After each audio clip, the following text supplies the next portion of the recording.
Hello, this is Chase Glenn from the Alliance for Full Acceptance, and we are so glad to see folks that are joining us today.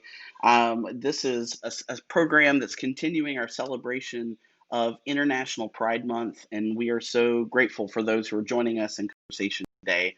I am and so excited to see um, you know different people who are able to participate in these conversations, and we've had earlier this week, we had the folks from Charleston Pride join us, and so today I'm excited to have people who were involved with Charleston Pride Festival, past and present, and to hear more about their stories, what brought them into this work, and to hear stories from the past, but also the current state of Charleston Pride, what's going on, and all that. So again, my name is Chase Glenn. I'm the Executive Director of the Alliance for Full Acceptance. We are an LGBTQ advocacy organization based here in Charleston, South Carolina. Our work really is focused around amplifying and creating conversations and dialogue around the issues affecting LGBTQ folks. And through those sort of amplifying those conversations, we know that that is really what leads to changing hearts and minds so often. If people don't understand, if they haven't heard the story of an LGBTQ person, a lot of times they just don't have the perspective to know why those issues are important and what needs to change. So these conversations that we're hosting with leaders in the community are to help us sort of further that conversation and lift up those stories. So with that, I want to go ahead and bring on all of our guests for today. Let me see. There you all are. You're on the screen. Today I have Lynn Dugan, who is the founder of the Charleston Pride Festival. I have Tony Williams, who is a former board member for Charleston Pride, and then Loraine Cook-Holcombe and Mollie Soto, who are currently on the Pride board. And welcome everyone. All right. And so, I want to give everyone also an opportunity, people who are tuning in, to participate in today's conversation. So if you have a question or a comment that you'd like to share, please put it in the comments. We will do our best to, I'm kind of watching them here on the side of the screen, and I'll do my best to sort of bring those into the conversation. And, through the years of Charleston Pride, there has been a lot of change, right? It started in North Charleston, it ended up moving downtown. The festival grew from being a 1 and 2 day sort of event to a full week's worth of events, and really expanding that programming. I'll also say, just self-disclosure here, I was a former member of the Charleston Pride Board as well. So you've got a whole lot of folks here who've been connected with Charleston Pride through the years. I was on the board for, I think, 4 or 5 years myself, and I was chair for a couple years. So anyway, I'm obviously personally connected to this conversation as well, and really excited to be able to bring this to y'all. So with that, I think it makes the most sense to start with Lynn. Lynn, let me bring you on screen here, just you, and want to talk to you. Lynn, talk so we can make sure we can hear you. Okay, can you hear me? I can hear you. You look great, sound great. Perfect. So, let's just start with you. I want to hear more of your personal story. Okay. I know you are not necessarily a Charleston native, so, and I think especially it's interesting knowing your story of being in New York and being connected with some of the very early days of the gay rights movement, and the Pride movement as well. So I'd love to hear more of your story, your perspective on how we got here, and this you personally. How we got here.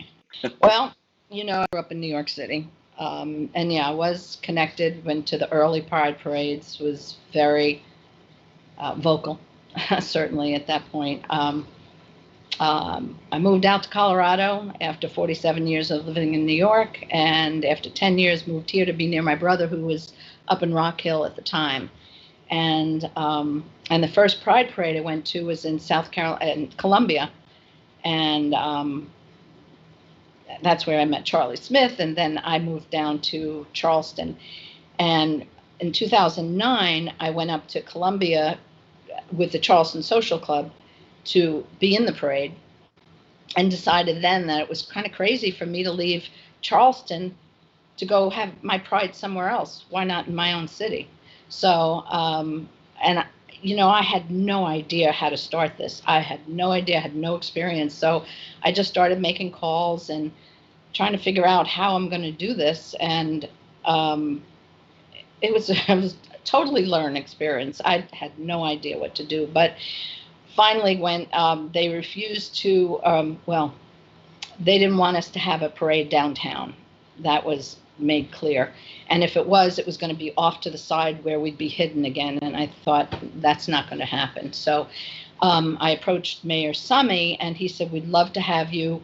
And he was amazing, actually, to us. He provided all the security for us. I mean, he really went out of his way. I know he got a lot of flack for it, too.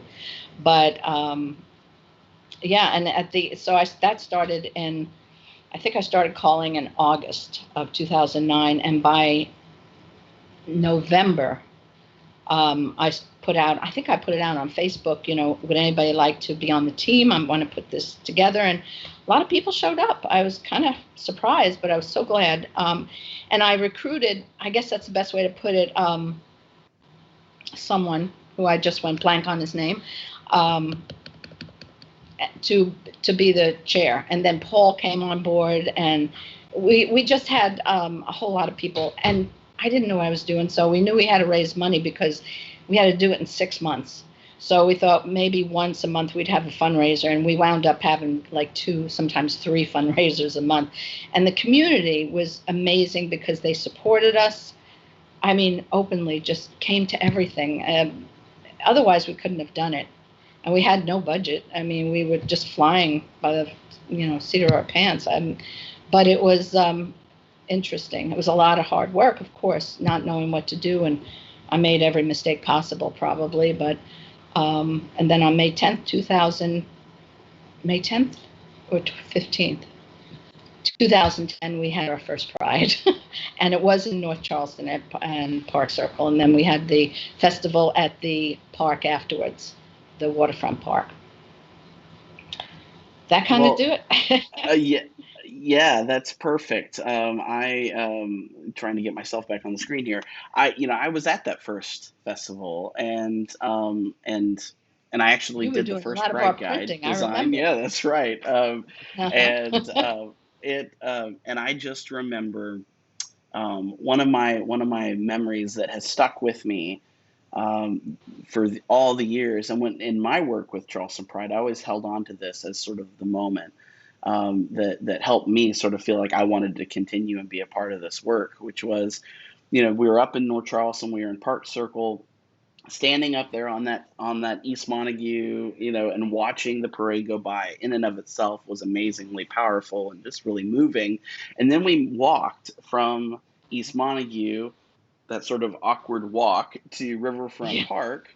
But I just remember the cars being backed up on that road, other people driving to the park, and my friends and I, we were walking down the road, and you were just passing these cars, and I remember passing so many cars that had one person in there.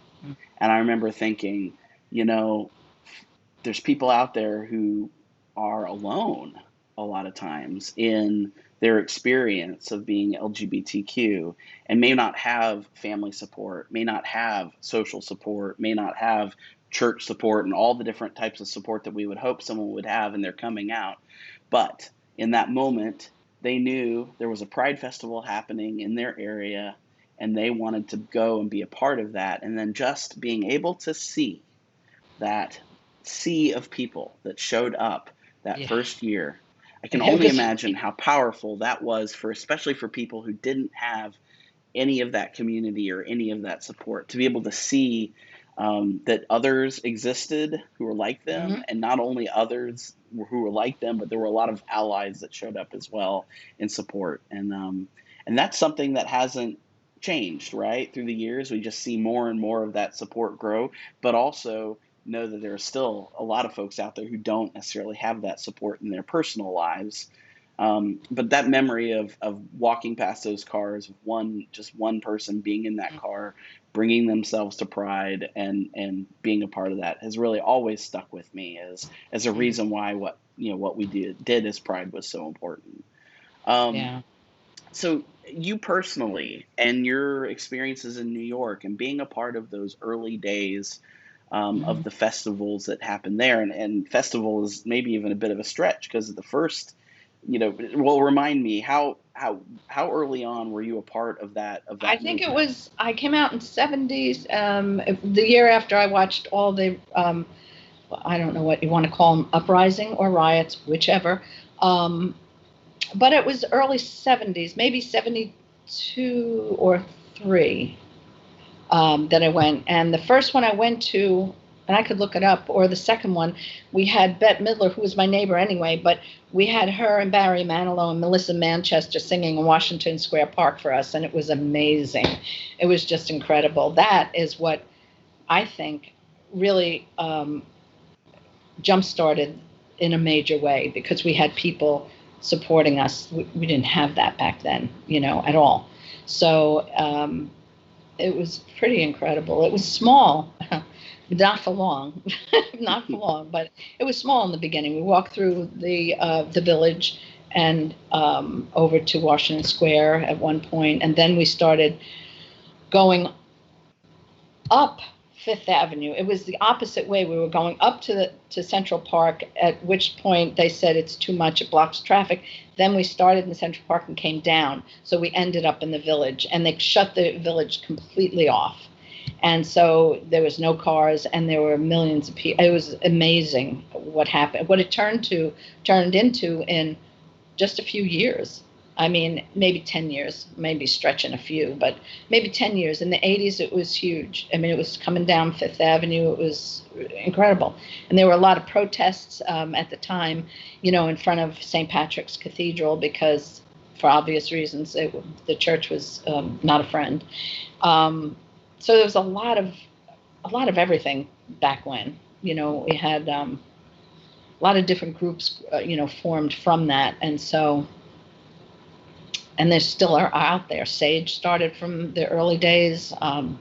Larry Kramer just died, and he was a major part of a lot of it there. He was pretty amazing guy. So, um, yeah. So going from those early days of being a part of what was happening in New York and then moving here to South Carolina, what Yeah. was sort of going on inside of you that made you say, we really need this in Charleston? And was it about the sort of in political? I mean, is really there's no other word for it, maybe, Mm. but the really the protest or roots of Pride. Was it about the political, or was it about the social, or was it a combination? It's always going to be political. Anyway, I mean, it's a given, but for me, it was to bring people together. I'm like, why don't we have it here? Because I run the Charleston Social Club, I had 700 women in this group, and I'm like, there must be at least that many men who at least here. So why not have a parade? And everybody's telling me you can't have it because I got a lot of that. We tried in the '80s, the late '80s, and it didn't work. And I'm like, okay, but I'm still going to give it a shot. But I wanted to bring, in the bigger picture, I wanted to bring everybody together, the community. You mentioned it. People were single in their cars. I had people coming up to me crying, thanking me, in that first Pride. They never thought they'd see it in Charleston. It was just shocking to them. And so, and I also, during that first Pride, I invited a lot of other cities around us, like Augusta. We had the Black group from Columbia come down, and in turn, and Myrtle Beach came down. They all supported us. I wrote to all the mayors of all the cities around us and said, please join us. We would love your support, and blah, blah, blah. So we got a few letters. They're in the archives in the college now, but from a couple of the mayors saying good luck and everything. But it was to bring the community together, because we were all splintered. Nobody knew who was out there. Nobody knew anybody else who was gay, unless you went to the bars, and that was it. That was pretty much your alternative. So not to go back to Charleston Social Club, but when that started, it was a revelation that there's a lot of people out there hidden away, trying to be safe and everything, and not knowing how to get in touch unless you went to the bars. So that's kind of I wanted to bring it all together um, and make us a bigger community, because in numbers there's strength. There's a lot of strength in numbers. So and that was the basic idea, is let's get this started. Even if we fall on our faces, it's okay. We gave it a shot. And we only expected I prayed, I hoped for about 800 people. And when the woman who runs the park, I said, how many people do you think are here? And she goes, oh, well over 4,000. I'm like, really? It was shocking. It was such a great turnout. So I was thrilled that we pulled it off, in such a short time. So yeah, it's amazing. Yeah. Really, really amazing what that original group of folks. It was the community supporting us. I got to say it. And that team we had, oh my God, I drove them nuts, as you probably know. But I'm not easy. But when I have something in goal, that's it. Nothing else. It's all blurred out here. So, but we did it. We all did it. It wasn't just me. It's all of us being there every week. How many meetings a week we had. I mean, Catherine LaFond opened up her office so we could have meetings, not at Starbucks anymore, because that was a little awkward. People just chipped in and just was so wonderful. So we were lucky, I think. A lot of hard work, but it wasn't only me. It was everybody. Well, that's really important to note, and very generous of you to always bring to mind, the different people who were involved, and we know it always takes a village, and it takes a community to be able to pull things like this off. It's never an individual that's able to do something like this. I want to give you just a quick moment to plug Charleston Social Club. You've mentioned it a couple of times. There may be people out there who've never heard of Charleston Social Club. Can you share more about the organization? Year now. Yeah, 18. We're going into the 18th year, August 1st. So I put an ad when I moved here 17 years ago, whenever. I worked for the city paper, so I put a little ad in the paper saying, there's a social club out here for lesbians, not wanting to go to the bars. It's not about the bars. It's not about dating. It's not about politics. Just people coming together, bringing the community together. And in the second year, we already had 50 people. I mean, the first dinner we went to, there was 2 of us. That was it. But after that, it just grew and grew. So we've done a lot with Charleston Social Club. I mean, we've gone to see Katie Lang because Spoleto let me know. They gave me advance notice saying, look, Katie Lang's coming. Would you like advance tickets for your group? And I'm like, yes. So we had 50 tickets, the first 2 rows, I think it was. We had ringside seats. We were very lucky. So we've done a lot of different things over the year. We had the big 10th year anniversary celebration, Les Fest, and we shut a couple of streets off in Park Circle in downtown, and we do things that way. I had a website for a while, and I just thought, just keep it on Facebook, so it's easier. But we do things. We have we always have the dining group now. Because of the virus, nothing is happening right now. But we started a drum corps. We have a kayak club. We have a dining club. That's the most popular. We have book clubs. Way for people to get together and meet each other without the pressure of everything else going on. And a lot of people, women anyway, don't want to go to the bars, and I can understand that. So it works. It works. And especially for new people coming into town, I get a lot of the new people, where do I go? And I'm like, well, you got the right person, because I can help you with that. So we have a referral system as well. If you need doctors, lawyers, Indian chiefs, whatever, we take care of that as well. And the website's still up there. CharlestonSocialClub.com. There you go. Check it out. Plug it. Yeah. That's great. That's great. Yeah. Well, you mentioned obviously the community of folks that it takes to pull things like this off, and I think that's a nice segue. Tony Williams has been involved with Charleston Pride for a number of years. I know you weren't on the first board, or the first group maybe per se, if my memory serves me correctly, but you worked for the park. Is that correct? That first year, and that's kind of how you got connected? Yeah, it's kind of a unique story. So I worked at Riverfront Park that very first year, and I was there as a park ranger. And I remember I was sitting in my car reading over the memo of the day and the upcoming events. And at the bottom, I believe it was 3 or 4 months out, and there was a note that coming up in May there was a Pride Festival, and I distinctly remember thinking, "Well, what's that? That's weird. Charleston doesn't have a Pride Festival. What is this?" So I made a note to follow up as soon as I got home. And as soon as I got home, I looked up the website and I found the email to contact somebody there. And I believe it was Paul who got back to me. And I just emailed and said, "Hey, I work at the park. I'd love to help out if I can answer any questions about the park or answer anything logistical or help out in any way that I can."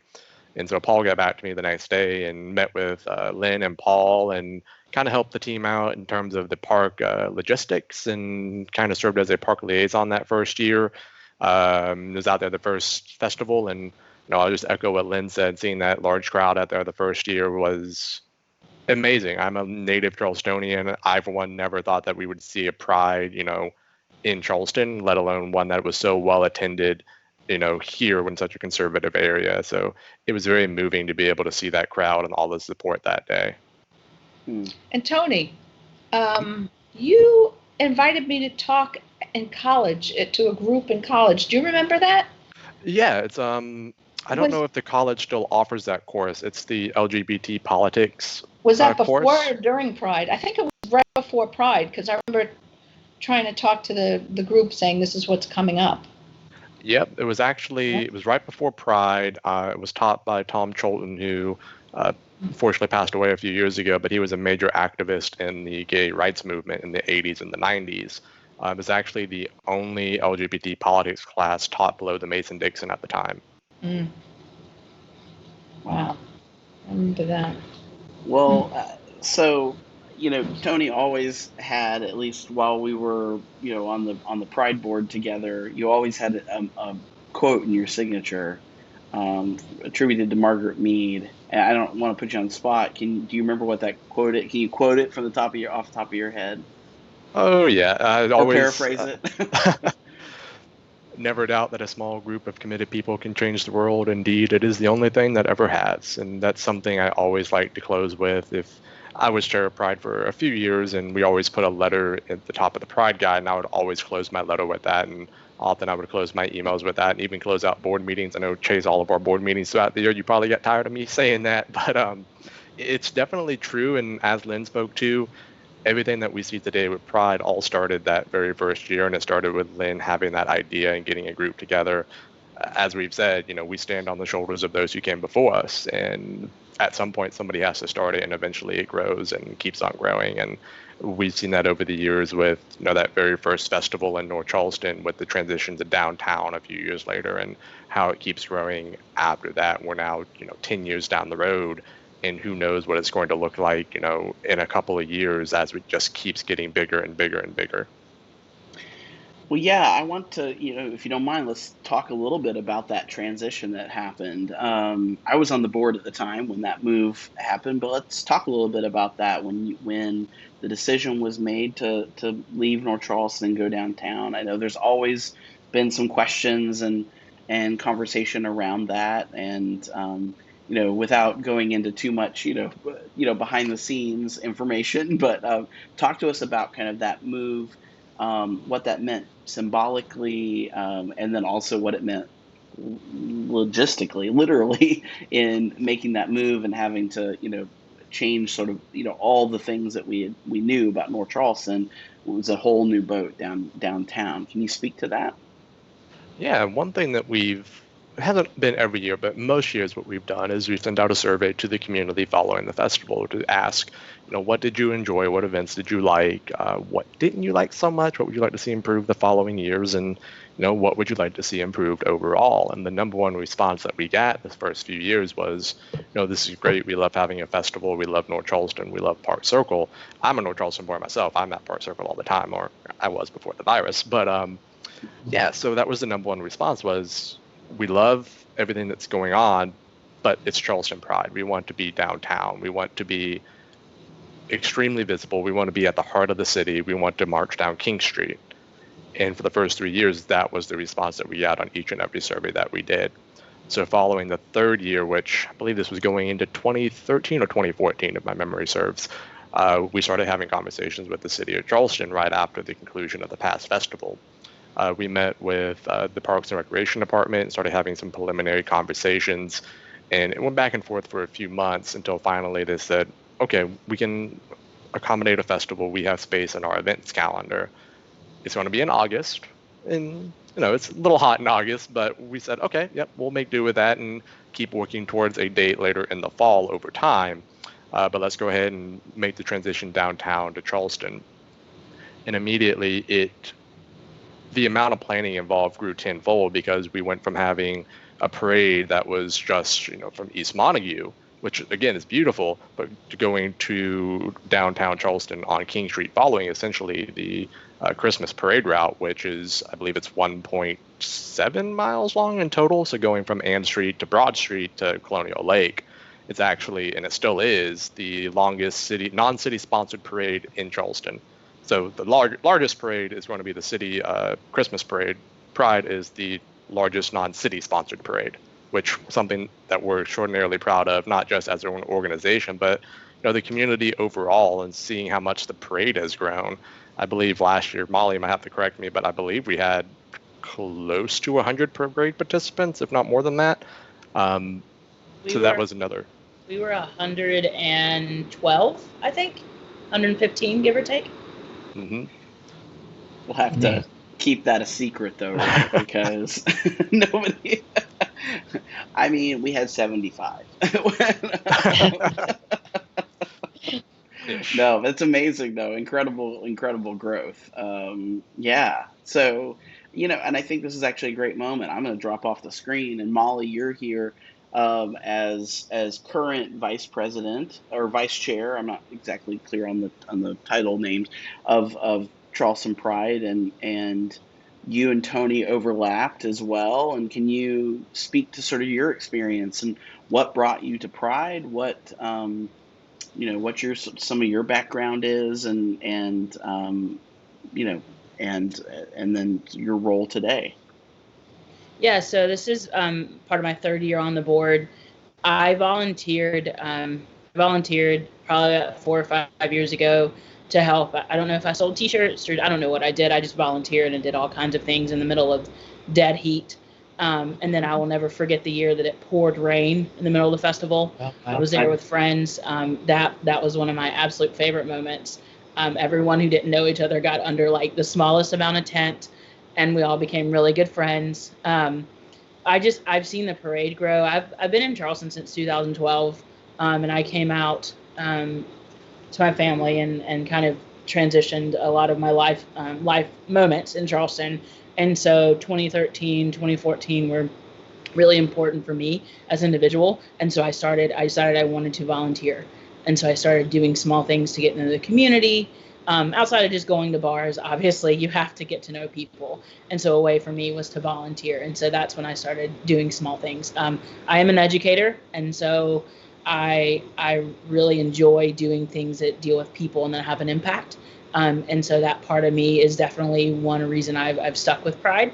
And I taught with Adam Weaver. If you guys know Adam, love him. Taught with Adam Weaver, and then he had transitioned out of education, and he joined the board, and I volunteered for some things that he was doing. And I'm sure I met Tony in passing, but I hadn't met him until the interview officially. But I remember talking to Adam, and he was like, "You're perfect for the board. You should take your skills your skills would be great on the board, and there's so much to be done. Why not?" And so my motto for many years has been, "Why not?" And just like Tony's quote of a small group makes a big impact. You have to be ready yourself to make an impact. And so I think, as a teacher who I deal with high school students every day and has been doing it for a decade and then some, I will say that adults are just as ready. Adults are just as hurt, and adults need just as much, and they need just as much support, because not everyone has support at home and in their work life and family life. And so taking that kind of perspective into the board itself has given me a lot of confidence to plan events and to work with different people around the community. One of my favorite things since joining the board 3 years ago, I joined as the director of events. I have a lot of experience in town doing events, which is how I met Loraine. She planned a prom for me several years ago. That's how I met her, through friend of a friend. And but in doing events, you learn to execute things smartly, efficiently, and everyone on the screen knows how important efficiency is. And so you learn who your group is, and you learn kind of what makes things successful. And honestly, success is not always in numbers, but to see how the parade and the festival has grown, the numbers are a beautiful result of how we've grown. But I joined as a director of events, and then in my second year, I stepped up as vice chair and kind of kept events underneath me. I picked up volunteers this year as well, so I am vice chair, director of events, and deal with volunteers. But they all kind of go together in a way. I enjoy working with people. I enjoy communicating with vendors and people around the town, because just like you said, Chase, it really makes a difference when you're working with locals, and you're giving them an opportunity to realize that LGBTQ community, we're just people as well. We just want to go to your businesses, and we just want to have a drink at your bar, and we just want to buy a gift from your shop. Our money's no different. Our time is no different, and our love is no different. And so I think when it comes down to people love people, that's what's been driving me for a very long time on the board. And I've worked with Tony. Tony and I have had some very fun adventures, many U-Haul adventures, as you guys all remember, many U-Haul experiences with Pride and festival things. I very much am connected to the fact that in Charleston, people are so tightly knit, and what we have done, all of us collectively, and are still doing the best we can amidst Corona, we want to bring people together. And if that is the basis of everything we do, I think we're still on the right track. That's awesome. Well, Mollie, I got to tell you, you're getting some love here in the comments. Jeffrey Fleming is actually an AFFA board member, the board president, and he said, we appreciate all you do for our community, Mollie. And of course, has also, I didn't throw them up on the screen because people were talking and I was distracted, but also have comments for Lynn and Tony too. And just, it's so grateful. Everyone is so grateful for what you all are contributing. And I want to bring in Loraine into this conversation as well, because Loraine is currently the chair of Charleston Pride. And so you and Mollie are the two people here that are working together. So wanted to hear, Loraine, tell me about your story and what brought you into Charleston Pride and the work that we heard from Mollie, you planned a prom, so maybe that was the initial connection, but why are you doing this? Why is this important to you? You know, it's interesting because like hearing Lynn speak about her experiences and also hearing Tony bring up the LGBTQ political class that Tom Charlton taught at the college is really, it's interesting how we're kind of all ingrained together, because I actually took that class as well with Tom and became really close with him. He hosted a Spoleto party at his apartment every year. And he always, if you're driving out to Folly and you look to the right, there's that apartment complex, and he would always have his rainbow flag hanging from his porch. And I believe when he passed and the new owners took over, they continued to keep that flag up there for a good time period too. So it's just interesting how we're all ingrained together, you know, from our individual experiences, but also community-wise. I'm from a small town in Tennessee. I came over to Charleston to go to the college. I wasn't, so obviously making friends and figuring out what to do was an experience and a journey that I feel like I'm still on, and I think I'll always be on as things change here in Charleston. When I graduated from the college, I dabbled here and dabbled there. I'm trying to figure out a career, and then I ended up actually starting my own business. I'm a wedding planner full-time here in the Charleston area. I'm based out of Somerville, and we service a plethora of clients. We do not just wedding planning, we do private design, which is how I met Mollie. We probably had passed each other, at events in the past, community-wise, but we weren't friends at the time. So when she needed some help, we were happy to jump on board. I have to say, Mollie kind of challenged me from the beginning, which I think is why we work so well together, because that prom was on the Yorktown, and it was a challenge. And it was a great experience, and it really taught me the additional things that I needed to run my business. And I think that my business ended up becoming a sponsor of Charleston Pride that same year. And I think we've always been involved at some level. Either we've had our truck through the parade, or we've walked. We've had a booth at the festival in Burbank every single year. And even behind the scenes, just from a sponsor perspective, I was kind of helping logistically with the parade a little bit, just because I was kind of always at the back end of the parade with my big truck. And so it just kind of was easier for us from a event management perspective to kind of help manage the people on the street and the order of that parade. So Mollie approached me, I guess, two falls ago, about coming on the board to be the director of sponsorships.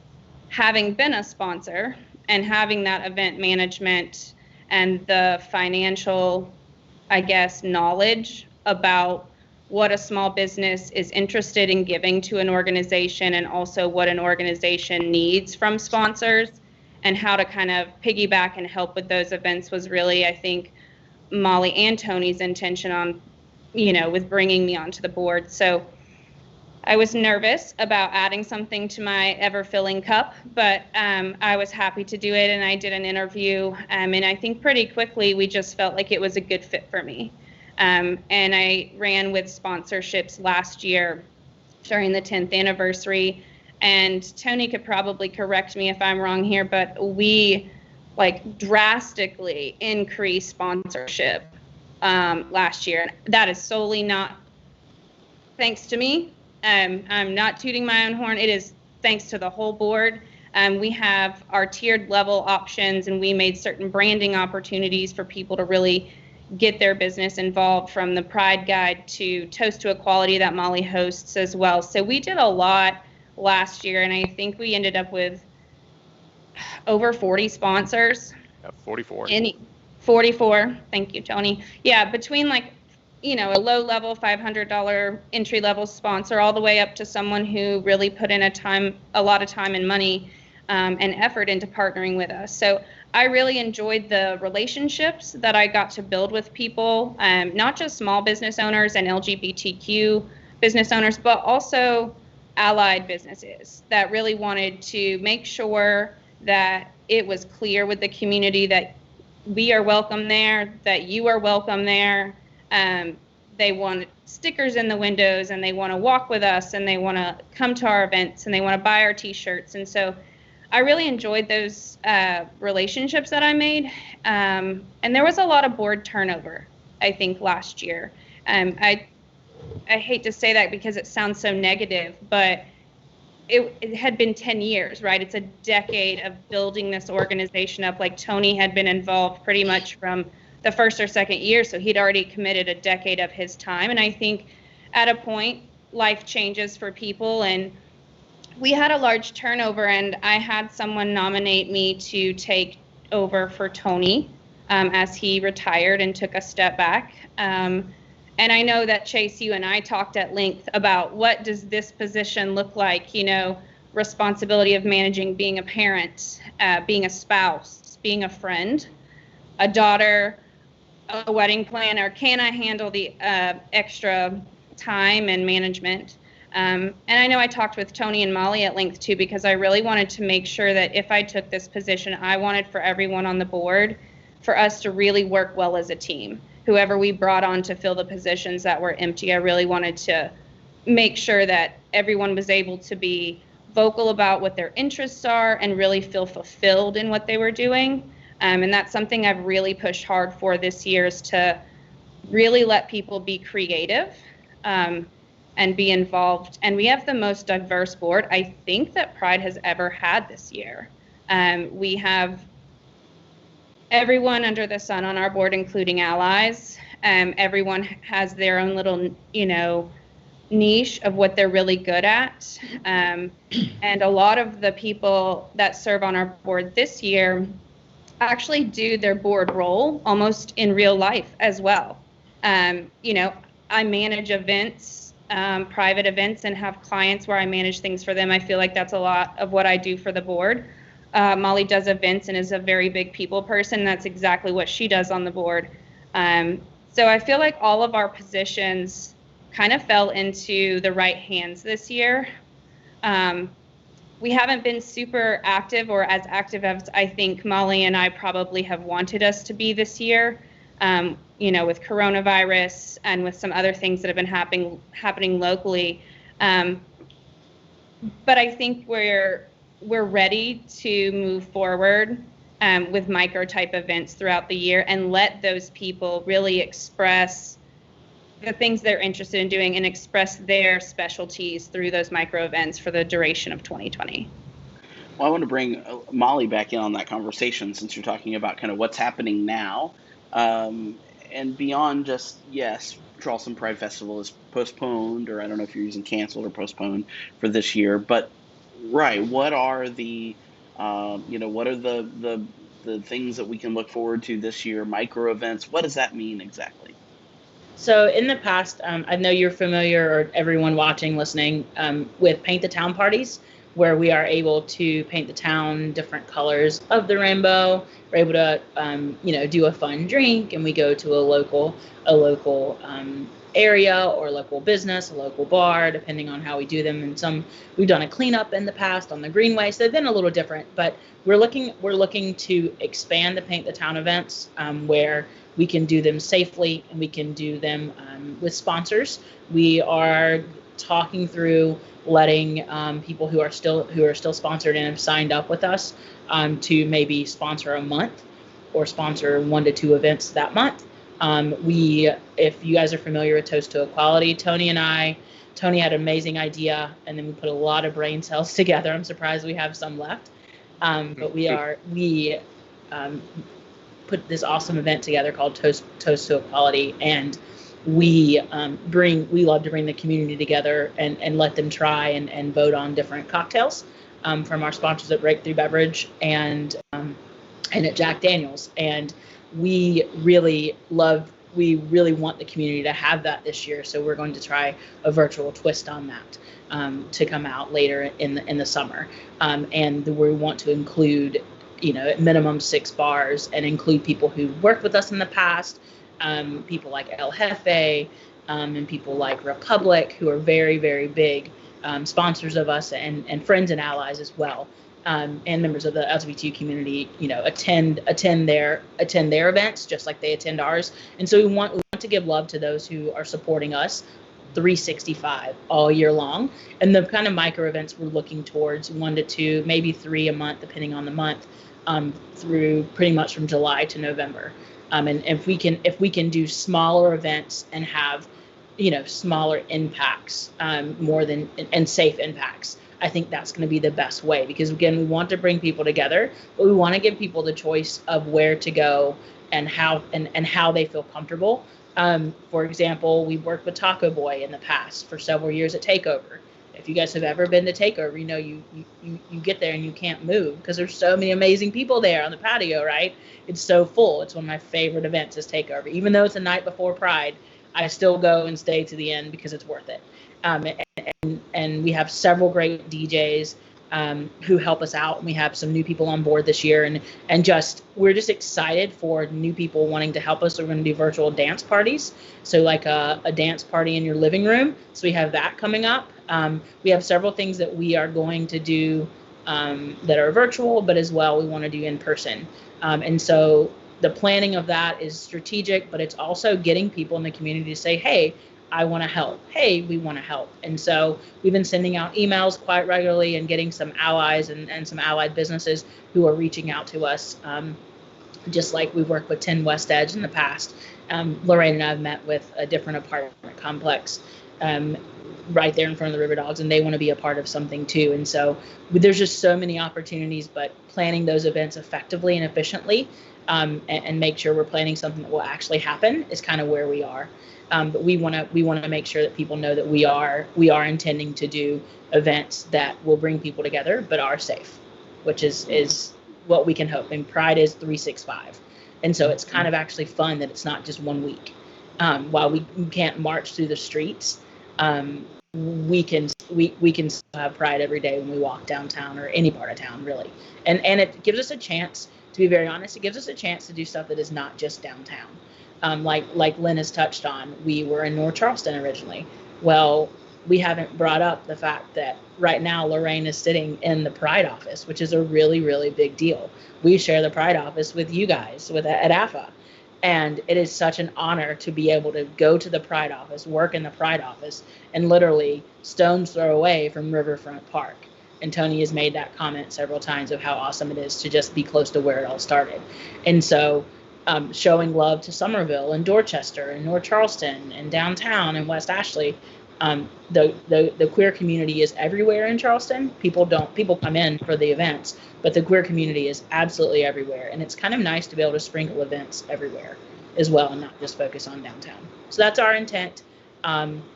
We did post a postpone statement, obviously postponing to 2021 for both the typical festival and the parade.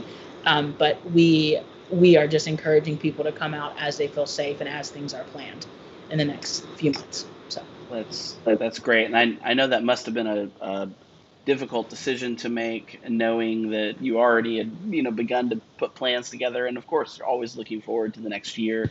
But not that you need my validation, but while I know it was a really challenging and heartbreaking decision to make, I personally believe it's the right one. These are unprecedented times. These are especially now we're looking at the spike of cases in our own state, and these are difficult decisions we're making. AFFA is also canceled events that were supposed to happen already, and we're postponing future events, and that's it's a challenge. So I want to thank you for taking a difficult step to do that for the betterment of the community and protection of the community, and that's ultimately what's most important. So, and thanks also. Oh, go ahead. Sorry. I just want to add one more thing.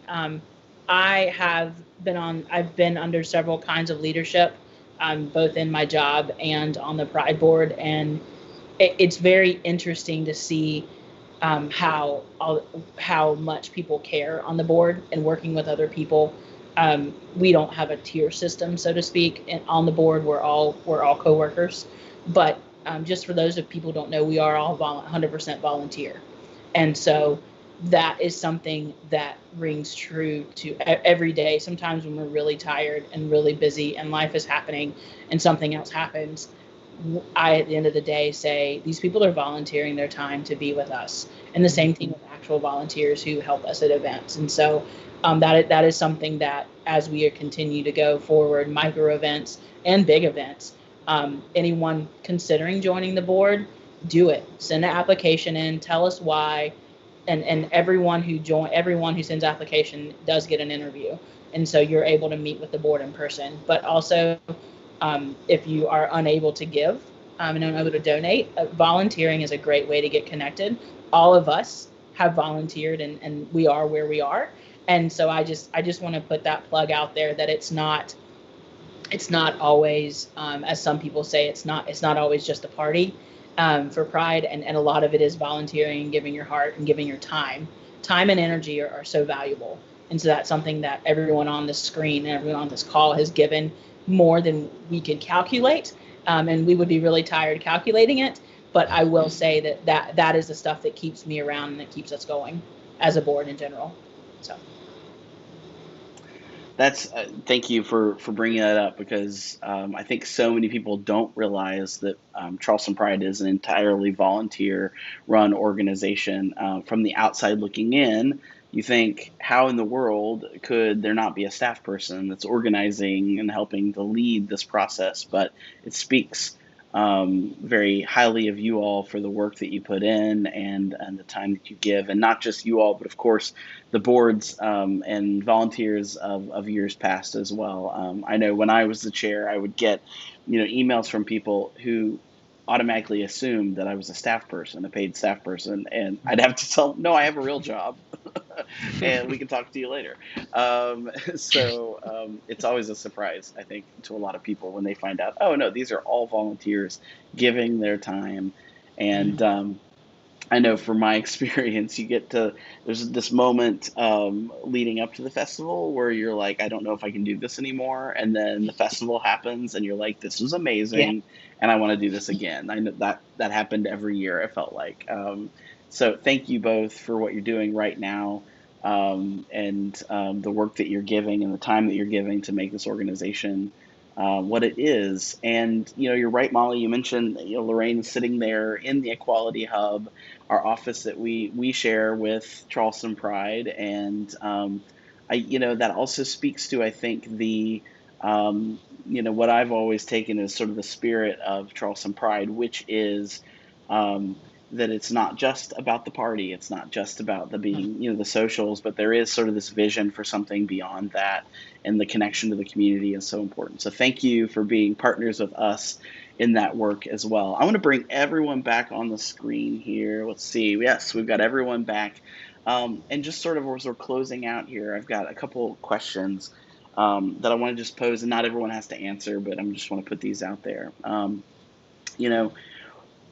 There is a conversation that continues to be had about sort of the, for lack of a better word, corporatization of Pride, and how it's changed through the years. And as we all have been a part of this, Lynn mentioned you had to raise $6,000 that first year, and now, Charleston Pride today, you raise, infinitely more to put on the festival. And so, of course, there are individuals who support that work, but there are businesses that support that work.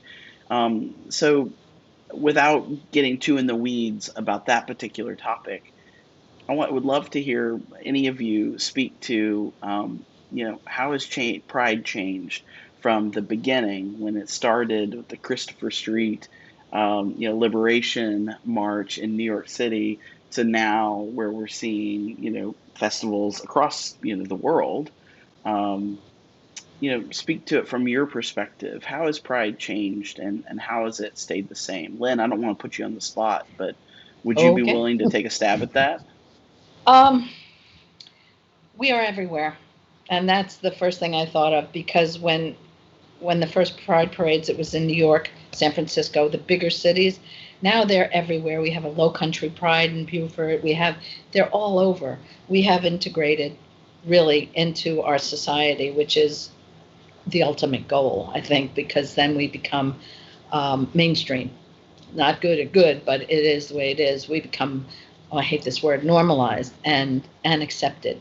And that's the whole basis for AFFA, isn't it? So, and I think that as we grow, and not just Charleston, but everywhere, that it makes our lives so much easier and so much better, that we're not hiding out anymore. So that brings everybody out. And as people come out, I think it's the best thing you can do is come out, don't be in hiding. And it's more accepted. I mean, when I came out, it was dangerous. It really was. It's not, and it can be dangerous, yes, today, but not like it was. And so just keep up. And I just want to say one thing to the boards over time. Thank you for keeping this up and all the work that you do, because, people can start something, but it could also die out. And you've taken it to the next and the next and the next level. And that is amazing, and speaks to your devotion, your pride, and your love of community, because that's really what it is. And so I just want to say thank you for that, for keeping this up, because it would have been terrible if it just went away. It keeps growing, and that's the best it can be, is get everybody involved. And if anybody is seeing this outside, please volunteer.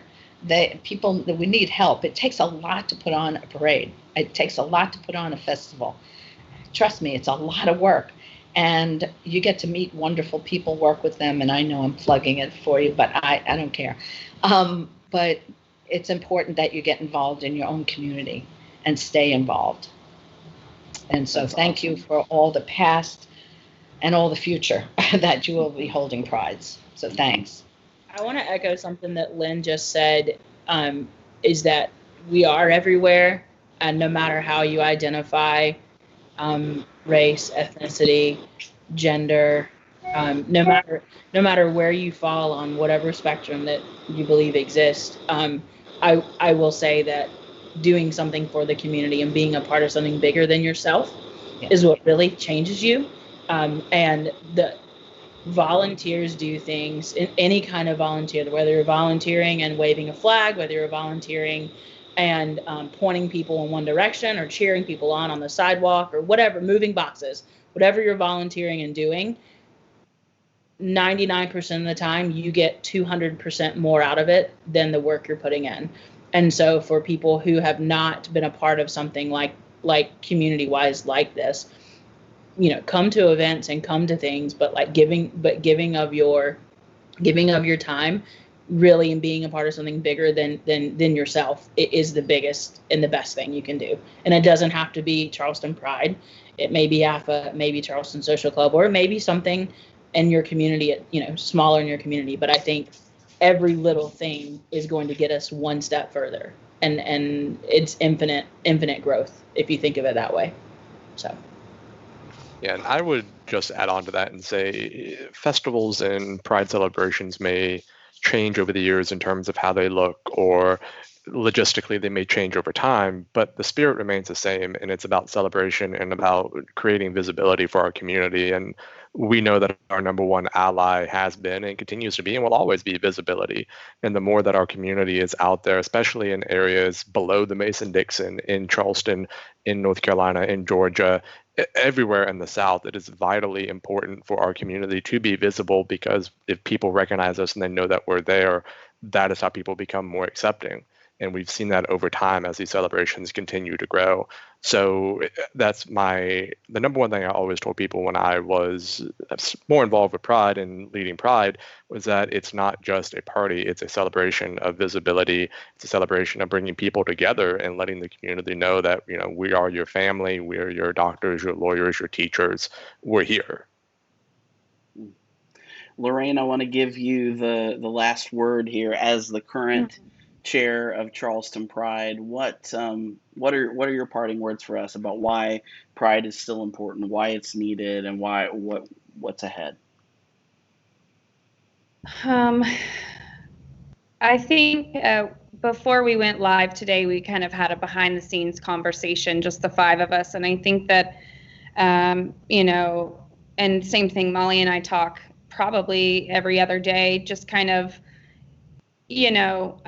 checking in on each other and kind of seeing where we're at, because this year has obviously been very difficult for a lot of us, whether we've been out of work, or maybe someone has been sick, or been exposed to someone who's been sick, and things are changing and you're having to homeschool and all of these different things. But Mollie does like to call it Pride 365, and she likes to call it that because being open and visible and proud of yourself every single day of the year, just that one internal self-acknowledgement really radiates. If you've ever met someone who's so happy, right? When they walk into a room, it just radiates and makes everyone else feel happy. I feel like being proud is the same way. If you're proud and you've accepted yourself, your community has accepted you, your allies have accepted you, and you feel safe and comfortable to be in your community, I think it just needs to be something that becomes ingrained in us.